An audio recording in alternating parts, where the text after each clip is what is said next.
জবাই করবেন যে পশুটা, এই পশুর রক্ত মাটিতে পড়ার আগে এই রক্তটা আল্লাহর কাছে আলাদা একটা মর্যাদার স্থান দখল করে নেয়।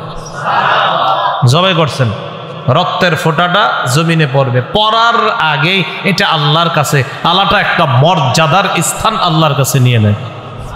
একজনের অর্থ যদি হারাম হয় তাহলে বাকিদের ওই কোরবানির মধ্যে ঝামেলা হয়ে যাবে। কথা বুঝে আসছে? এজন্য শরীক নির্বাচনে খুব সতর্কতা অবলম্বন করা। শরীক যিনি হবেন তার ইনকামটা যেন হালাল হয়, এই বিষয়গুলা খুব লক্ষ্য রাখা। কোরবানি করা এটা হলো আল্লাহর একটা নিদর্শন, এই নিদর্শনের প্রতি সম্মান প্রদর্শন করা। আল্লাহ বলেন ওয়ামাই ইউআযযিম শাআইরাল্লাহ, যে ব্যক্তি আল্লাহর নিদর্শনাবলীকে সম্মান করে, ফাইন্নাহা মিন তাকওয়াল কুলুব, এই নিদর্শনাবলীকে যারা সম্মান করে, এই সম্মান এটা কলবের তাকওয়া থেকে, কলবের তাকওয়া থেকে সম্মান করে। দ্বিতীয় বিষয়, আমরা কোরবানি করি আল্লাহর নৈকট্য লাভ করার জন্য। এজন্য আল্লাহ আমাদেরকে শিখিয়ে দিয়েছেন, সূরা আনআমের 162-63 নম্বর আয়াতে বলেন, কুল ইন্না সলাতি ওয়া নুসুকি ওয়া মাহইয়ায়া ওয়া মামাতি লিল্লাহি রাব্বিল আলামিন। নবী আপনি বলেন, আমার নামাজ, আমার কোরবানি, আমার জীবন, আমার মরণ বিশ্ব জগতের রব আল্লাহর জন্য। লা শারীকা লাহু ওয়া বিযালিকা উমিরতু ওয়া আনা আউয়ালুল মুসলিমিন, তার সাথে কোনো শরীক নাই, কোনো অংশীদারিত্ব নেই। এই ব্যাপারে আমি আদিষ্ট হয়েছি, আমাকে আদেশ করা হয়েছে, আর আমি হলাম খাঁটি মুসলমান, প্রথম মুসলমান। আর কোরবানির যে দোয়াটা নবী শিখাই দিয়েছেন সেখানে আছে ওয়া আনা মিনাল মুসলিমিন, আমি মুসলমানদের অন্তর্ভুক্ত। মুসলমান মানে আত্মসমর্পণকারীদের অন্তর্ভুক্ত। কোরবানির বিষয়ে তৃতীয় কথা, আমরা কোরবানি আদায় করি ইব্রাহিম আলাইহিস সালাতু ওয়াস সালামের সুন্নত জিন্দা করার জন্য। সূরা আস-সাফফাতের 107 নম্বর আয়াতে আল্লাহ বলেন, ওয়া ফাদাইনাহু বিযিবহিন আযীম, আমি তাকে একটা বড় প্রাণীর মাধ্যমে, প্রাণীকে জবাই করার মাধ্যমে আমি তাকে মুক্ত করলাম। ইব্রাহিম নবী যে স্বপ্ন দেখেছিলেন, এই স্বপ্ন আমি বাস্তবায়ন করলাম, আর সন্তানকে জবাই করা থেকে একজন বাবাকে আমি মুক্তি দিলাম একটা বড় প্রাণী কোরবানি দেওয়ার মাধ্যমে। তাফসিরে আসছে দুম্বা, কি বড় একটা দুম্বা কোরবানি দেওয়ার মাধ্যমে। এই ব্যাপারে ইবনে মাজার বর্ণনা 3127 নম্বর হাদিস। قال أصحاب محمد صلى الله عليه وسلم ما هذه الأضاحي يا رسول الله। রাসূলুল্লাহ সাল্লাল্লাহু আলাইহি সাল্লামের সাহাবীগণ জিজ্ঞাসা করলেন, হে আল্লাহর রাসূল, এই কোরবানিগুলো, এই বিষয়গুলো, এগুলা কি, এগুলা কেমন, এই কোরবানির বিষয়টা আপনার কাছে জানতে চাই। قال سنة أبيكم إبراهيم عليه الصلاة والسلام, এটা হলো তোমাদের আব্বা ইব্রাহিম আলাইহিস সালাতু ওয়াস সালামের সুন্নত। এটা তোমাদের আব্বা ইব্রাহিম আলাইহিস সালাতু ওয়াস সালামের সুন্নত। তাহলে কোরবানি আমরা দেই ইব্রাহিম নবীর সুন্নত, এটা কিয়ামত পর্যন্ত জারি রাখবে এই উম্মতের মাধ্যমে, মুসলমানের মাধ্যমে আল্লাহ জারি রাখবেন। এটা প্রতিষ্ঠিত করার জন্য আমরা কোরবানি দেই। কোরবানি আমরা করি 4 নাম্বার, আল্লাহর শুকরিয়া আদায় করার জন্য। বলেন কার জন্য? আল্লাহর করার জন্য। সূরা হজের 36 নম্বর আয়াতে আল্লাহ বলেন, ওয়াল বুদনা জাআলনাহা লাকুম মিন শাআইরিল্লাহি লাকুম ফিহা খায়র। ওয়াল বুদনা ওট জাআলনাহা লাকুম মিন শাআইরিল্লাহ, আমি এগুলোকে তোমাদের জন্য আল্লাহর নিদর্শন হিসাবে সাব্যস্ত করেছি, নিদর্শন বানিয়েছি ওট ইত্যাদি এগুলোকে। লাকুম ফিহা খাইর, এগুলোর মাঝে তোমাদের জন্য অনেক কল্যাণ রয়েছে। ফিহা খাইর, অনেক কল্যাণ। ফাযকুরু ইসমাল্লাহি আলাইহা সাওয়াফ, সারিবদ্ধভাবে দণ্ডায়মান অবস্থায় এগুলোর উপর তোমরা আল্লাহর নাম নেও, মানে আল্লাহর নাম নিয়ে এগুলারে জবাই করো। ফাইদা ওয়াজাবাত জুনুবুহা ফাকুলু মিনহা, জবাই করার পর এগুলো যখন কাত হয়ে পড়ে যাবে তখন এগুলার গোশত থেকে তোমরা খাও। ওয়া আত'ইমুল কানিআ ওয়াল মু'তার, যারা লজ্জায় চাইতে পারে না তাদেরকে খাওয়াও, আবার যারা চায় তাদেরকেও খাওয়াও। যারা চাইতে পারে না তাদেরকেও খাওয়াও, আবার যারা চাইতে পারে তাদেরকেও খাওয়াও। কাযালিকা সাখখারনাহা লাকুম, আমি আল্লাহ এগুলোকে তোমাদের অনুগামী করে দিয়েছি। লাআল্লাকুম তাশকুরুন, যাতে তোমরা এই প্রাণী কোরবানি করে শুকরিয়াতান, এই প্রাণীর গোশত তোমরা ভক্ষণ করে, কোরবানির গোশত খাওয়া মুস্তাহাব, মালিক যিনি কোরবানি দিবেন মুস্তাহাব।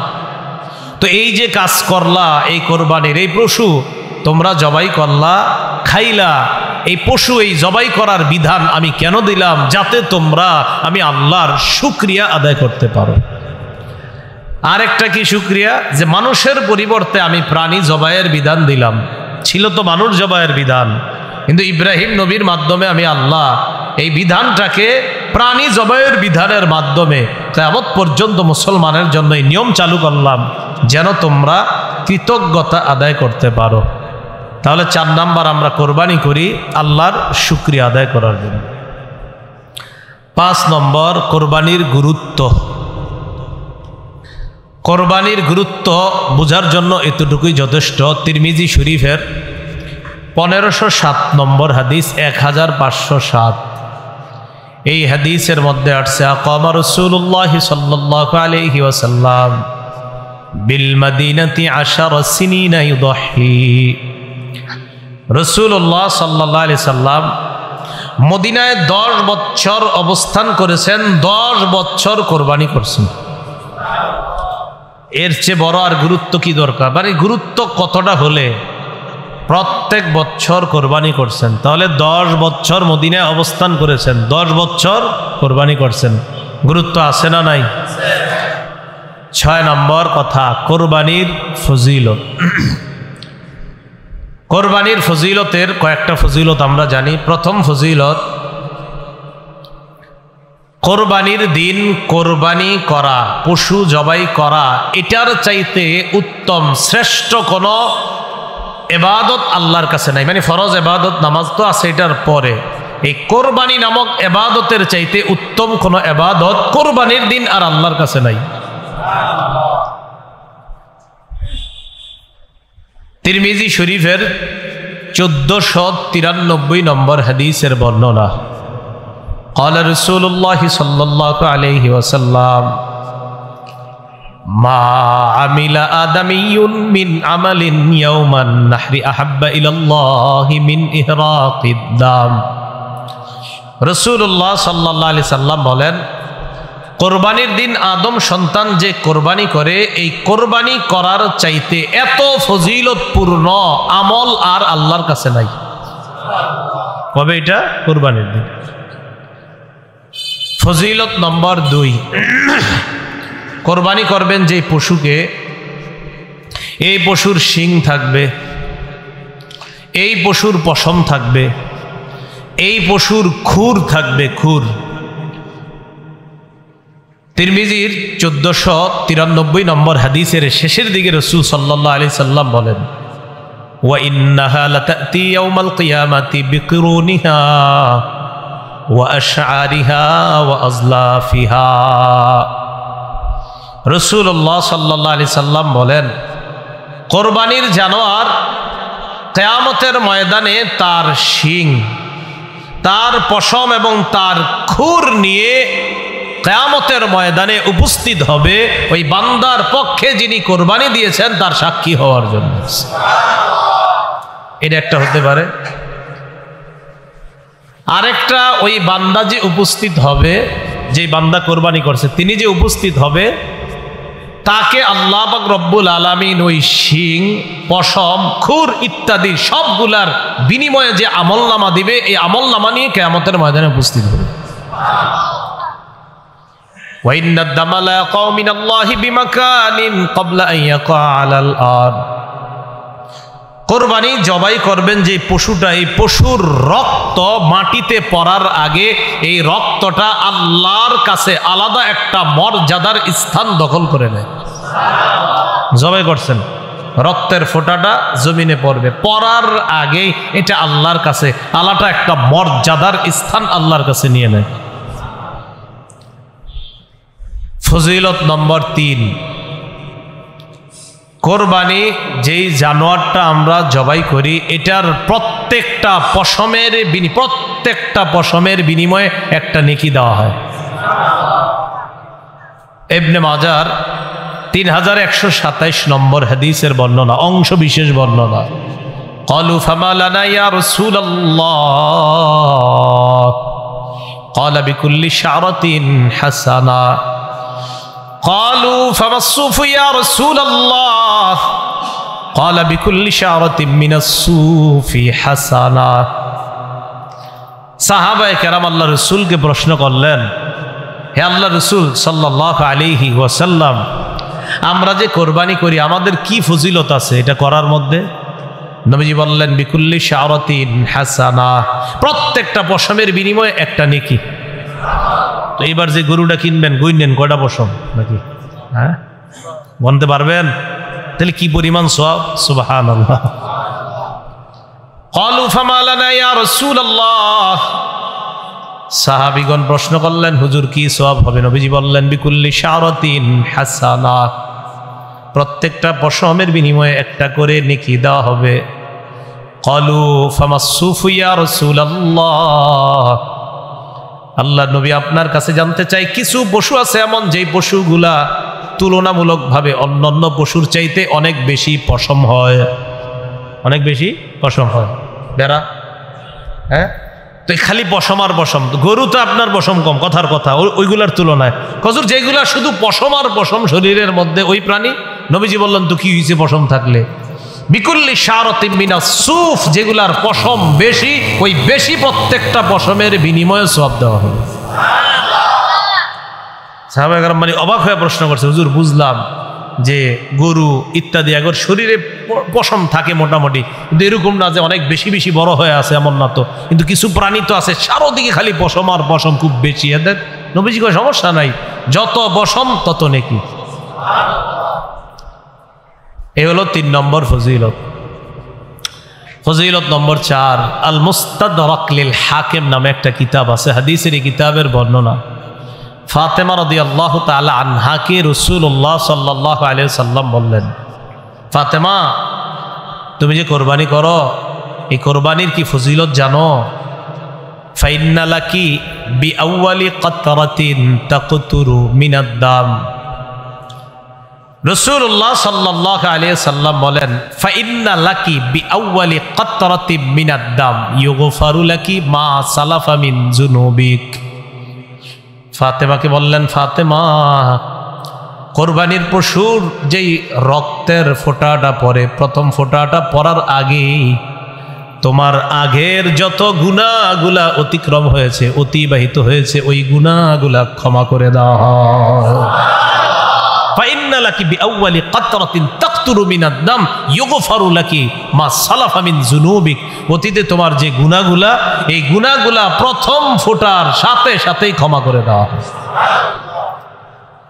ফজিলত নম্বর 5, মুসনাদে আহমদের বর্ণনা, 17,400 পরে যে হাদিসগুলো আছে কোরবানির ব্যাপারে, 17,400 পরের হাদিসগুলা, এই হাদিসের মধ্যে আসছে অনেকগুলো হাদিস আছে এই ব্যাপারে। রাসূলুল্লাহ সাল্লাল্লাহু আলাইহি সাল্লামের সাহাবী যায়েদ ইবনে আরকাম রাদিয়াল্লাহু তাআলা আনহুর বর্ণনা, তিনি বলেন, ক্বালা রাসূলুল্লাহ সাল্লাল্লাহু আলাইহি ওয়াসাল্লাম, বিকুল্লি কাতরাতিন হাসানাহ। নবীজি সাল্লাল্লাহু আলাইহি সাল্লাম বলেন, আগে তো জানছেন প্রত্যেকটা পশমের বিনিময়ে সওয়াব, এবার নবীজি বলেন প্রত্যেকটা রক্তের ফোঁটার বিনিময়েও আল্লাহ পাক রব্বুল আলামিন একটা সওয়াব নিবিদ্ধ করে দেন। কোরবানি যারা করার নিয়ত করেছি, আল্লাহ আমাদের নিয়তকে পরিশুদ্ধ করার তৌফিক দান করেন। কোরবানি করার আগে চারটি বিষয় আমরা মাথায় রাখবো। বলেন কয়টি? এক নাম্বার নিয়ত করা। বলেন এক নাম্বার।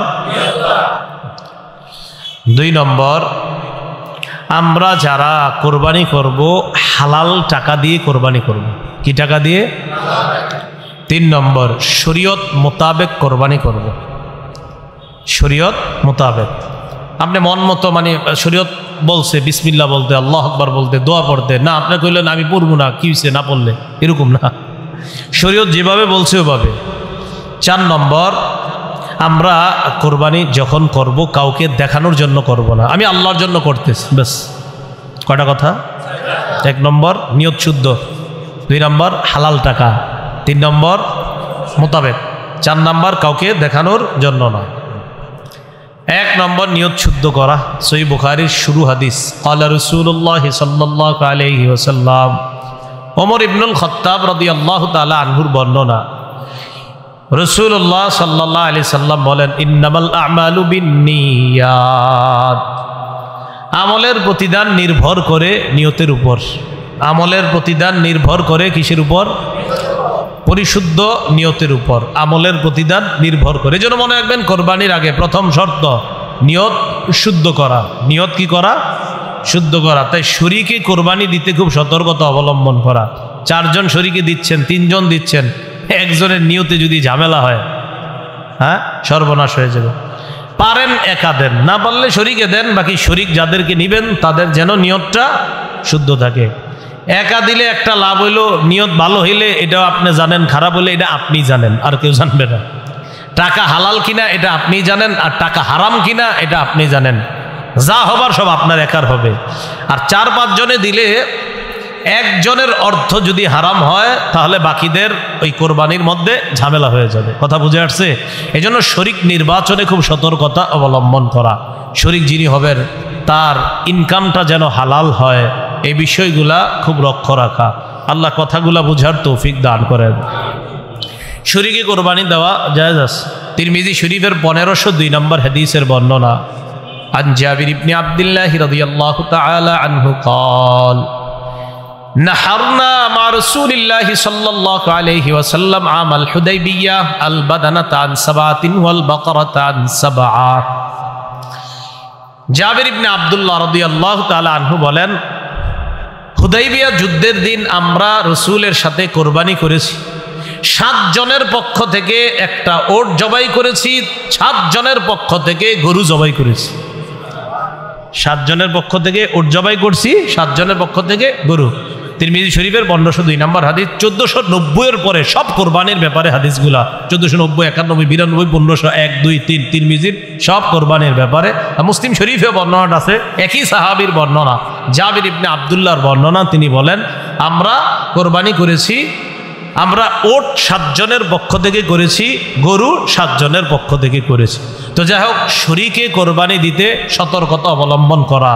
আমার শরীক যিনি হবেন তিনি যেন হালাল ইনকাম করেন, উপার্জন করেন, এই বিষয়গুলোর প্রতি আমরা অবশ্যই খেয়াল রাখবো। তো আসেন, 1 নাম্বার নিয়ত শুদ্ধ করা। শরীক যিনি হবেন তারও যেন নিয়তগুলা শুদ্ধ হয়। নাসাই শরীফের 3140 নম্বর হাদিসের বর্ণনা, ক্বালা রাসূলুল্লাহ সাল্লাল্লাহু আলাইহি ওয়াসাল্লাম, ইন্নাল্লাহা লা ইয়াকবালু মিনাল আমালি ইল্লা মা কানা লাহু খালিসা। আল্লাহ রব্বুল আলামিন ওই ব্যক্তির আমল কবুল করেন না যে আমলটা একমাত্র আল্লাহর জন্য না হবে। যে আমলটা একমাত্র আল্লাহর জন্য কি হবে বলেন? না হবে, এটা আল্লাহ তার জন্য কবুল করেন না। তাহলে বলেন তো, কোরবানির ক্ষেত্রে 1 নাম্বার কি করা? নিয়ত শুদ্ধ করা। সূরা হজের 37 নম্বর আয়াত, আল্লাহ বলেন, লা ইয়ানালাল্লাহা লুহুমুহা ওয়ালা দিমাউহা। আল্লাহর কাছে গোস্ত যায় না, রক্ত যায় না, ওয়ালাকি ইয়ানালুহুত তাকওয়া মিনকুম, তোমাদের তাকওয়া, অন্তরে কার কি পরিমাণ ভয়, নিয়ত কতটুকু শুদ্ধ, আল্লাহর জন্য কোরবানি করছি কিনা, এটাই আল্লাহর কাছে যায়। আল্লাহর কাছে আমাদের তাকওয়া যায় বলেই তো আল্লাহ মায়া করে কোরবানির গোস্ত আমাদেরকে খাওয়ায়। গোস্ত কারা খায়? আমরা খাই না তো। কোরবানি করলাম কার জন্য? আল্লাহ আম করে খাওয়ায়, সুবহানাল্লাহ। কেন? আল্লাহ তো আমাদের থেকে রক্ত গোস্ত এটা চায় না, আল্লাহ চায় নিয়তটা ঠিক কিনা। মনে থাকবে তো ইনশাল্লাহ? قال رسول الله صلى الله عليه وسلم ثلاث لا يضل عليهن قلب رجل مؤمن। তিন ক্ষেত্রে মুমিনের অন্তর খেয়ানত করতে পারে না। বলেন কয় ক্ষেত্রে? এক নাম্বার ইখলাসুল আমালি লিল্লাহ, সব আমল মুমিন আল্লাহর জন্য করবে, এই ক্ষেত্রে মুমিনের কলব খেয়ানত করতে পারে না। এই জন্য আল্লাহ শিখিয়ে দিছে। আপনি বলেন আমার নামাজ, আমার কোরবানি, আমার হজ, আমার জাকাত, আমার ইবাদত সব কিছু একমাত্র আল্লাহর জন্য, এটা আপনি বলেন। কারণ মুমিন আমলের ক্ষেত্রে খেয়ানত করবে না, মুমিনের কলব কখনো খেয়ানত করতে পারে না। এই গেল এক নাম্বার কথা, নিয়ত শুদ্ধ করা। দুই নাম্বার হালাল টাকায় কোরবানি দেওয়া। বলেন কি টাকায় কোরবানি দেওয়া? হালাল টাকায় কোরবানি দেওয়া, এই কথাটা মনে রাখতে হবে। قال رسول الله صلى الله عليه وسلم, রাসূলুল্লাহ সাল্লাল্লাহু আলাইহি ওয়াসাল্লাম বলেন, আমার উম্মতের উপর এমন একটা সময় আসবে, লা ইউবালিল মারউ মা আখাযা মিনহু আমিনাল হালালি আও মিনাল হারাম। আমার উম্মতের উপর এমন একটা সময় আসবে, বুখারীর বর্ণনা, আমার উম্মত পরোয়া করবে না সে কি হালাল কামাই করলো না হারাম কামাই করলো, এটা উম্মত পরোয়া করবে না। হইলেই হইছে, বাস ইচ্ছা মতো কামাই করবে, চাই হারাম হোক চাই হালাল হোক। কিন্তু মনে রাখতে হবে কোরবানি করতে হবে হালাল টাকায়। এখানে যদি বেশিরভাগ উপার্জন হারাম হয় অথবা পুরা উপার্জন হারাম হয় কোনো একজন শরীকের, তাহলে সবার কোরবানি বাতিল। কথাটা বুঝছেন নি? কোনো একজন শরীকের বেশিরভাগ উপার্জন যদি হারাম হয় অথবা পুরো অংশ যদি হারাম হয়, সবার কোরবানি বাতিল হয়ে যাবে। আল্লাহ হেফাজত করেন। এই জন্য শরীক নির্বাচনে সতর্কতা অবলম্বন করা। তো বলেন তো দুই নাম্বার কাজে কি জানি? কোরবানির ক্ষেত্রে হালাল টাকায় কোরবানি দেওয়া। তিন নম্বর কি? শরীয়ত মোতাবেক কোরবানি দেওয়া। শরীয়ত মোতাবেক আল্লাহর নাম নিয়ে কোরবানি আদায় করা, কোরবানি দেওয়া। আল্লাহ পাক রব্বুল আলামিন বলেন, ওয়ালা তাকুলু মিম্মা লাম ইউযকার ইসমুল্লাহি আলাইহি, যেই পশু জবাই করার সময় আল্লাহর নাম নেওয়া হয় না ওই পশুর গোশত তোমরা খাবে না। যেই পশু জবাই করার সময় আল্লাহর নাম নেওয়া হয় না ওই পশুর গোশত তোমরা খাবে না। অন্য আয়াতে আল্লাহ বলেন, ফাকুলু মিম্মা যুকিরা ইসমুল্লাহি আলাইহি, ওই পশুর গোশত তোমরা খাও যেই পশু জবাই করার সময় আল্লাহর নাম নেওয়া হয়। তাহলে যেই পশু জবাই করার সময় আল্লাহর নাম নেওয়া হয় এটা খাও, যেই পশু জবাই করার সময় আল্লাহর নাম নেওয়া হয় না এটা তোমরা খাবে না। তো আল্লাহর নাম নেওয়া, শরীয়ত মোতাবেক কোরবানি করা। কোরবানি করতে গিয়ে কোনো ধরনের বেদাতি কর্মকাণ্ড যেন না হয়। যেমন পশু কিনছেন, এখনো 10 দিন বাকি কোরবানি, বা 5 দিন বাকি, বা 3 দিন বাকি, ওই মুহূর্তে আপনারা অনেক মানুষ কত রং বেরঙ্গের তামাশা করে পশুরি নিয়া এই করতে হয় সেই করতে হয়। বেচারার জবান থাকলে মনে হয় বলতো আমার একটু মাফ করো, এত কিছু করো কামারে। কোন ধরনের বেদাত যেন অনুপ্রবেশ না করে। মনে রাখবেন সব বেদাতের মূলে থাকে জাল বর্ণনা। কি বললাম? সব বেদাতের মূল হয় জাল বর্ণনা। এই জাল বর্ণনা হয় সমস্ত বেদাতীদের প্রথম হাতিয়ার জাল বর্ণনা। একটা জাল বর্ণনা ফিট করবে, এটা হবে বেদাতের প্রধান হাতিয়ার। বেদাতের কোনো অনুপ্রবেশ করানো যাবে না, শরীয়ত মোতাবেক কোরবানি করা। সহিহ বুখারীর বর্ণনা 2697 নম্বর হাদিস, সিদ্দিকা রাদিয়াল্লাহু তাআলা আনহার বর্ণনা, ক্বালা রাসূলুল্লাহ সাল্লাল্লাহু আলাইহি ওয়াসাল্লাম, মান আহদাসা ফি আমরিনা হাযা মা লাইসা মিনহু ফাহুয়া রাদ্দুন। রাসূলুল্লাহ সাল্লাল্লাহু আলাইহি সাল্লাম বলেন, আমাদের ইসলাম ধর্মের মধ্যে, ইসলামের এই শরীয়তের মধ্যে কেউ যদি ইবাদতের নামে সওয়াবের আশায় নতুন কিছু আবিষ্কার করে, বলেন ইসলাম, বলেন সবাই, ইসলামের মধ্যে ইবাদতের নামে সওয়াবের আশায় নতুন কিছু আবিষ্কার করে, এটা বেদাত। এটা কি? ফাহুয়া রদ্দুন, এটা প্রত্যাখ্যান করা হবে। ইমাম মালিক রহমতুল্লাহি আলাইহি বলেন, মান ইবতাদা ফিল ইসলামি বিদআতান ইয়ারাহা হাসানা ফাকাদ জামা আন্না মুহাম্মাদান ক্বাদ খানা রিসালা। ইমাম মালিক বলেন, কোন ব্যক্তি যদি ইসলামের মধ্যে নতুন কিছু বানায় আর এটারে যদি সে উত্তম মনে করে, এটা নতুন প্রথা চালু করছে এবং এটারে সে উত্তম মনে করে, সে কেমন যেন মনে করে যে মুহাম্মদ সাল্লাল্লাহু আলাইহি ওয়াসাল্লাম নবুয়তের দায়িত্ব পালনে ত্রুটি করেছেন। নাউজুবিল্লাহ। নবী ত্রুটি করছে কোনো? নবী কি পরিপূর্ণ দিন রেখে গেছে কিনা বলেন? তো এখন যদি ইসলামের মধ্যে সওয়াবের আশায় ইবাদতের নামে নতুন কিছু অনুপ্রবেশ করায়, এর অর্থ হলো নবী পুরোপুরি রেখে যাইতে পারে নাই, তাই আমি নতুন একটা বানাইছি। আল্লাহ হেফাজত করেন। ক্বালা রাসূলুল্লাহ সাল্লাল্লাহু আলাইহি ওয়াসাল্লাম, নবীজি সাল্লাল্লাহু আলাইহি সাল্লাম বলেন, আনা ফারাতুকুম আলাল হাউজ, আমি হাউজে কাউসারের পারে দাঁড়িয়ে থাকব। হাউজে কাউসারের পারে যখন আমি দাঁড়িয়ে থাকব, তখন আমার সামনে আমার উম্মত যাবে। মান মাররা আলাইয়া শারিবা, আমার উম্মত আমার সামনে দিয়ে যাবে, যাওয়ার সময় পানি পান করবে। ওয়ামান শারিবা লাম ইয়াজমা আবাদা, আমার উম্মতের কেউ যদি হাউজে কাউসারের পানি পান করে, সে আর পিপাসার্ত হবে না। বুখারীর বর্ণনা। এরপরে রাসূল সাল্লাল্লাহু আলাইহি সাল্লাম বলেন, সুম্মা লা ইয়ারিদান্না আলাইয়া আকওয়ামুন আরিফুহুম ওয়া ইয়ারিফুনানি, এরপর আমার সামনে এমন একদল মানুষ যাবে আমার সামনে দিয়ে, যাদেরকে আমি চিনব, তারা আমার উম্মত, তারাও আমাকে চিনবে। আমি তাদেরকে পানি পান করাইতে চাইব। সুম্মা ইউহালু বাইনি ওয়া বাইনাহুম, আমার মাঝে আর তাদের মাঝে প্রতিবন্ধকতা সৃষ্টি করা হবে। আমি বলবো, ইন্নাহুম মিন উম্মতি, আল্লাহ এরা তো আমার উম্মত। আল্লাহর পক্ষ থেকে জবাব দেওয়া হবে, ইন্নাকা লা তাদরি মা আহদাসু বা'দাক, হাবিব আপনি জানেন না, আপনি দুনিয়া থেকে বিদায় নেওয়ার পর তারা নতুন নতুন কত বেদাত চালু করছে, আপনার জানা নাই। যখন নবী জানবে এই মানুষগুলা ইসলামের মধ্যে আমি যেই ধর্ম রেখে এসেছি, আমি যেই শরীয়ত রেখে গেলাম, এটার মধ্যে তারা নিজেদের মন মতো নতুন কিছু আবিষ্কার করছে, তখন নবী বলবেন, সুহকান সুহকান লিমান গায়্যারা দীনি, আমার সামনে থেকে দূর হও, যে আমার ইসলামকে, আমার রেখে আসা শরীয়তকে পরিবর্তন করে দিয়েছে, সে আমার সামনে থেকে দূর হও, আমি তোমার চেহারাটা দেখতেও চাই না। পানি পান করাবে দূরের কথা, ওই উম্মতকে বলবে, দূর হও, দূর হও আমার সামনে। তাহলে হাউজে কাউসারের পানি নবী পান করাবে তাদেরকে, যারাই যাবে সামনে দিয়ে। নবী বলছেন, আমার সামনে একদল মানুষ যাবে, যাদেরকে আমি চিনব, তারাও আমাকে চিনবে, আমি তাদেরকে পানি পান করাইতে চাইব। আমার আর তাদের মাঝে প্রতিবন্ধকতা সৃষ্টি করা হবে।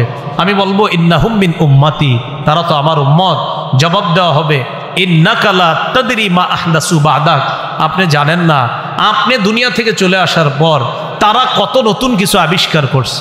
নবীজি বলেন, তখন আমি বলবো, সুহকান সুহকান লিমান গায়্যারা দীনি ওয়া ফি রিওয়ায়া বাদদালা দীনি, আমার ধর্ম, অর্থাৎ আমি যে ধর্ম রেখে আসলাম দুনিয়াতে, যে শরীয়ত রেখে আসছি, এটা যে পরিবর্তন করেছে, দূর হও, দূর হও আমার সামনে থেকে। আল্লাহ আমাদেরকে হেফাজত করেন। কয় নম্বর কথা গেল? 3, শরীয়ত মোতাবেক কোরবানি করা। 4 নাম্বার, কাউকে দেখানোর জন্য কোরবানি না করা। 4 নাম্বারটা এমনি বলতে পারি যে রিয়া মুক্ত কোরবানি করা। বলেন, রিয়া মুক্ত কোরবানি করা, লৌকিকতা মুক্ত কোরবানি করা, লৌকিকতা মুক্ত কোরবানি করা, লোক দেখানো ছাড়া কোরবানি করা। লোক দেখানোর কোরবানি যদি হয় তাহলে এটা কিন্তু মুশকিল হয়ে যাবে, এটা আল্লাহ কবুল করবেন না।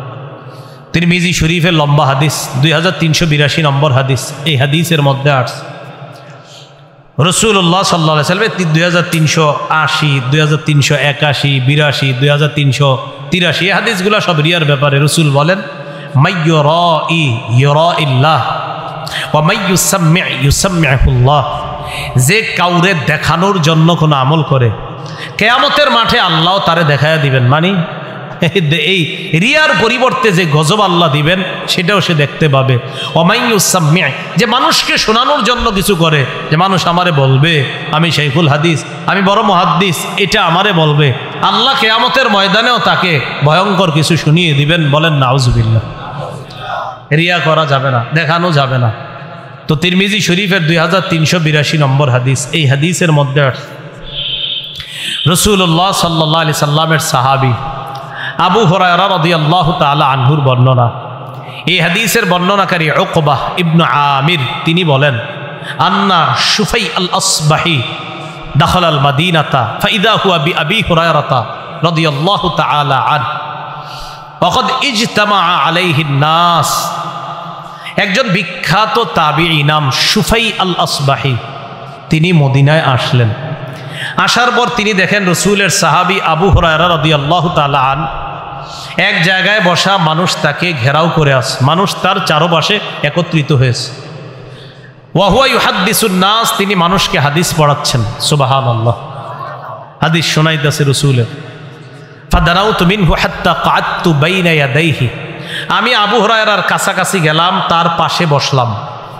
ফালাম্মা সাকাতা ওয়া খালা, তিনি যখন হাদিস পড়ানো থেকে চুপ হইলেন, বিরত থাকলেন, একাকিত্ব, তিনি যখন নির্জনতা অবলম্বন করলেন, একা একা হলেন, আর কেউ আশেপাশে নাই, আমি তাকে কানে কানে তার পাশে যে বসে আছি, না আমি তাকে ঘরের মধ্যে একা একই যখন তিনি আছেন তখন বললাম, লাম্মা হাদ্দাসতানি হাদিসান সামি'তাহু মির রাসূলিল্লাহি সাল্লাল্লাহু আলাইহি ওয়াসাল্লাম ওয়া আকালতাহু ওয়া আলিমতাহু, আমি তাকে বললাম আমার এমন একটা হাদিস শোনান যে হাদিসটা আল্লাহর নবীর কাছ থেকে আপনি শুনেছেন, জেনেছেন, বুঝেছেন, শুনেছেন, জেনেছেন, বুঝেছেন, এমন একটা হাদিস শোনান। আবু হুরায়রা রাদিয়াল্লাহু তাআলা আন জবাব দিলেন, আফআলু লা উহাদ্দিসান্নাকা হাদিসা হাদ্দাসানিহি রাসূলুল্লাহ সাল্লাল্লাহু আলাইহি ওয়াসাল্লাম। আবু হুরায়রা রাদিয়াল্লাহু তাআলা আনহু বললেন, আল্লাহর কসম আমি তোমারে এমন একটা হাদিস শোনাবো যে হাদিসটা রাসূলুল্লাহ সাল্লাল্লাহু আলাইহি সাল্লাম আমাকে বলেছেন, যে হাদিসটা নবীজি আমাকে বলেছেন। এই কথা বলার পর নাশাগা আবু হুরায়রা নাশগা, আবু হুরায়রা রাদিয়াল্লাহু তাআলা আন বেহুশ হয়ে গেছে। হাদিস বলছিনি, সবাই বলেন হাদিস বলছে, বলার আগেই বেহুশ। ফালাম্মা আফাকা, উনি যখন হুশ ফিরে আসলো ওনার, তিনি যখন হুশে ফিরলেন, হুশ ফিরে আসার পর আমি তাকে বললাম, আপনি আমার এমন একটা হাদিস শোনান যেটা নিজে শুনেছেন, বুঝেছেন, জেনেছেন, এমন হাদিস শোনান। আবু হুরায়রা রাদিয়াল্লাহু তাআলা আবার বললেন, আফআলু লা উহাদ্দিসান্নাকা হাদিসা হাদ্দাসানিহি রাসূলুল্লাহ সাল্লাল্লাহু আলাইহি ওয়াসাল্লাম মা মা'ানা আহাদুন গায়রি ওয়া গায়রু, আমি তোমারে এমন একটা হাদিস শোনাবো আল্লাহর কসম, যে হাদিসটা নবী আমাকে বলেছেন, বলার সময় আমি আর নবী ছাড়া কেউ ছিল না, এমন একটা হাদিস আমারে বলছে যেটা আমি ভালোভাবে শুনছি, বুঝছি, জেনেছি, এই হাদিসটা আমি তোমারে এখন শোনাবো। এটা কইয়া, এটা বলার পর মাঝে মাঝে আমার ভাষা একটু আমগো কুমিল্লার ভাষা হিসাবে আপনারা বুঝে নিয়ে না, ঠিক আছে? তো এটা বলার পর সুম্মানা শাগা আবু হুরায়রা তানাশগাতান উখরা, আপনারা এ পর্যন্ত কোনো অবুঝ কোনো বাংলা নাই তো নাকি? আমি যে এতক্ষণ যে বাংলা বলছি কোনোটা বুঝেন না এমন আছে? সমস্যা নেই, আমার কোনো বাংলা না বুঝলে যে কেউ বলে ফেলবেন এটা বুঝি নেই, আমি আবার বলবো, কোনো সমস্যা নেই। তো আবু হুরায়রা রাদিয়াল্লাহু তাআলা আনহু এটা বলার পর উনি দ্বিতীয়বার আবার বেহুশ হয়ে গেছে। হাদিস বলছে, বলে নাই। ফালাম্মা আফাকা, উনি আবার হুশে আসলেন, তার হুশ ফিরে আসার পর আমি আবার বললাম, এমন একটা হাদিস শোনান আমাকে একটু, যেটা শুনেছেন, জেনেছেন, বুঝেছেন। আবু হুরায়রা বললেন, লা উহাদ্দিসান্নাকা হাদিসান হাদ্দাসানিহি রাসূলুল্লাহ সাল্লাল্লাহু আলাইহি ওয়াসাল্লাম ফি হাযাল বাইত আনা ওয়া হুয়া ফি হাযাল বাইত মা মা'ানা আহাদুন গায়রি ওয়া গায়রু, আমি তোমারে এমন একটা হাদিস শোনাবো যেটা নবী এই ঘরে বইসা আমাকে বলছে, আমি আর নবী ছাড়া কেউ ছিল না। এবার আরো গুরুত্ব দিল যে এই ঘরে বইসে আমারে বলছে, আমি আর নবী ছাড়া কেউ ছিল না। এটা বইলা নাশাগা আবু হুরায়রা তানাশগাতান উখরা, আবার বেহুশ হয়ে গেছে। কয়বার হইল? হাদিস বলছিনি, তাহলে কেমন হাদিস যেটা বলতে বলতে খালি বেহুশ হয়ে যাচ্ছে। ফালাম্মা আফাকা, আবার হুশ ফিরে আসছে, আসার পর আবু হুরায়রা বললেন, লা উহাদ্দিসান্নাকা হাদিসা হাদ্দাসানিহি রাসূলুল্লাহ সাল্লাল্লাহু আলাইহি ওয়াসাল্লাম ফি হাযাল বাইত ফি মাকামি হাদা মা মা'হু আহাদুন গায়রি ওয়া গায়রুহু। আমি তোমার এমন একটা হাদিস শোনাবো, আমি তোমাকে এমন একটা হাদিস বর্ণনা করব যে হাদিসটা রাসূলুল্লাহ সাল্লাল্লাহু আলাইহি সাল্লাম এই ঘরে এই স্থানে বৈশা আমাকে শুনিয়েছেন। তিনি আর আমি ছাড়া এই ঘরের মধ্যে তৃতীয় আর কেউ ছিল না। এটা বইলা নাশাগ আবু হুরায়রা নাশগাতান, আবার বেহুশ হয়ে গেছে। কয়বার হাদিস বলছিনি? ফালাম্মা আফাকা, আবার হুশ ফিরে আসছে। এবার হুশ ফিরে আসার পর বললেন, আমি তোমাকে এমন একটা হাদিস শোনাবো যে হাদিসটা আল্লাহ নবী আমাকে বলছে, ফামালা খাররান আলা ওয়াজহি, উনি আবার বেহুশ হয়ে চেহারার উপর পড়ে যাবে, মানে এইভাবে পড়ে যাবে এমন অবস্থা।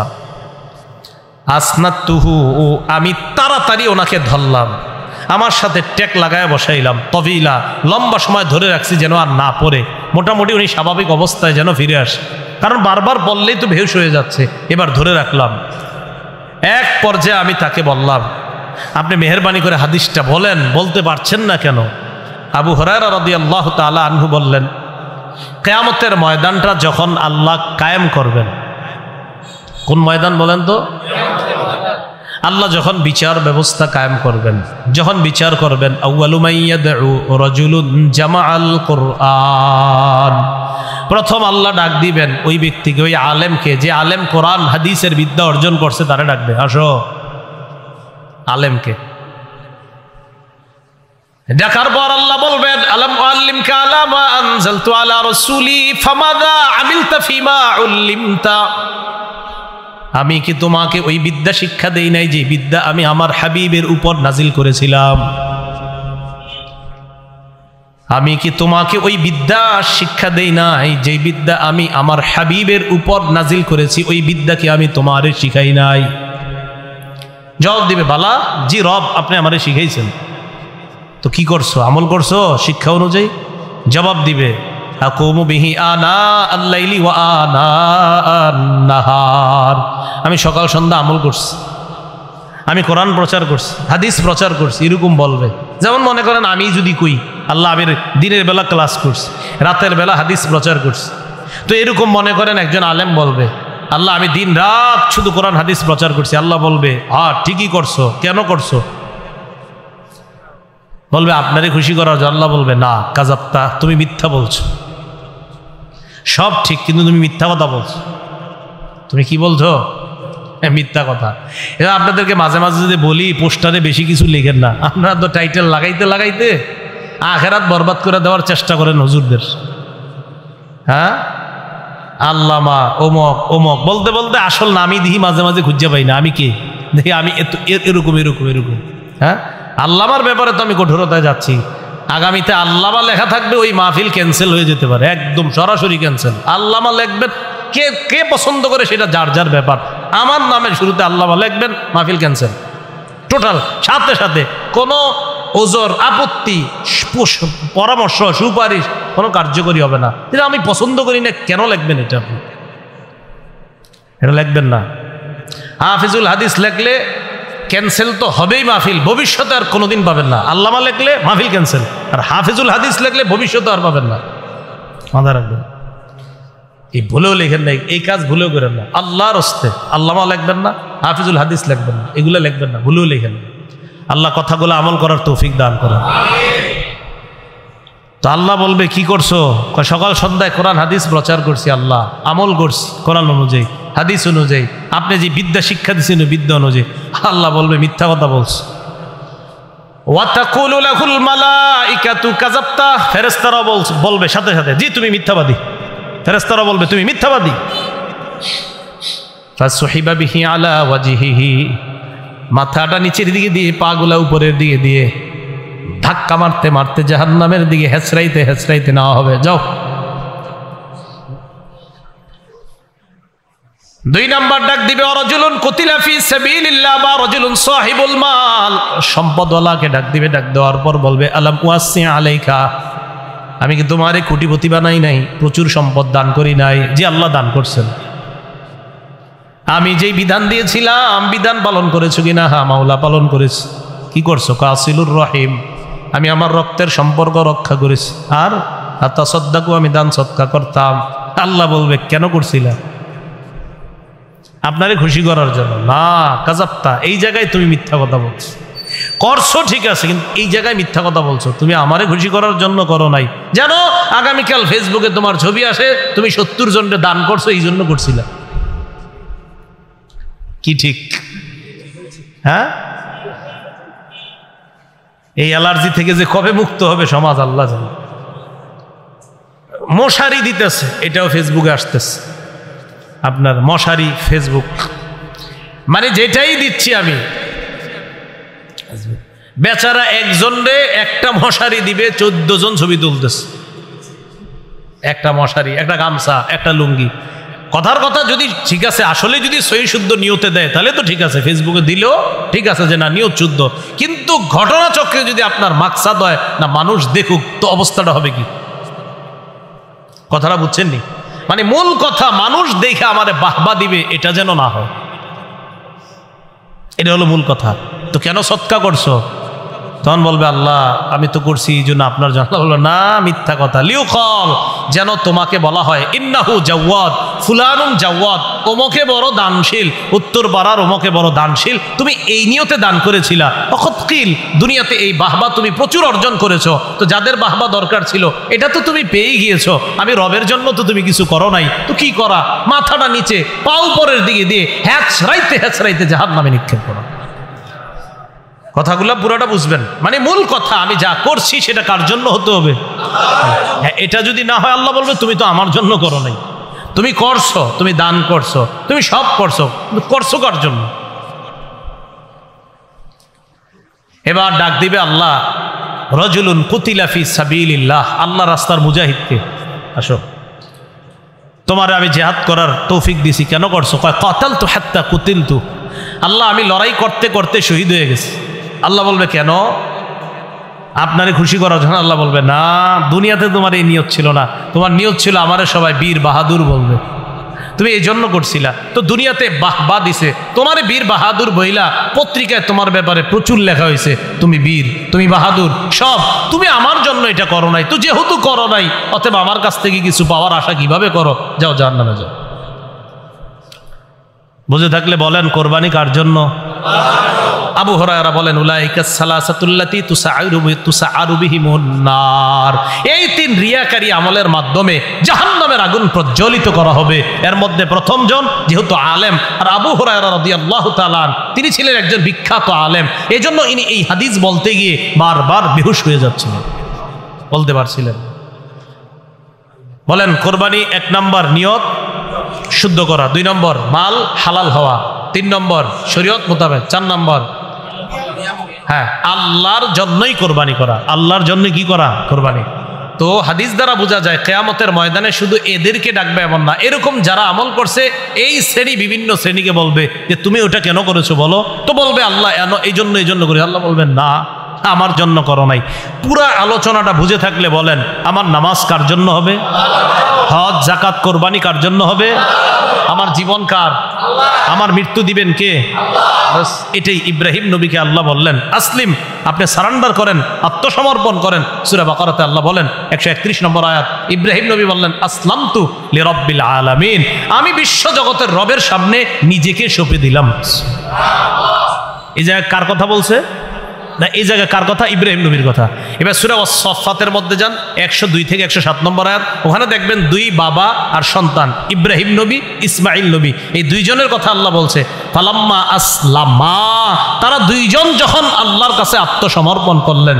প্রথমে ইব্রাহিম নবী আত্মসমর্পণ করছে, ইব্রাহিম নবী সন্তানরে বলছে আমি স্বপ্নে দেখলাম তোমারে জবাই করি, ফানজুর মাজা তারা, তোমার অভিমত কি? ইসমাইল নবী জবাব দিলেন আব্বা আমার আবার কি অভিমত?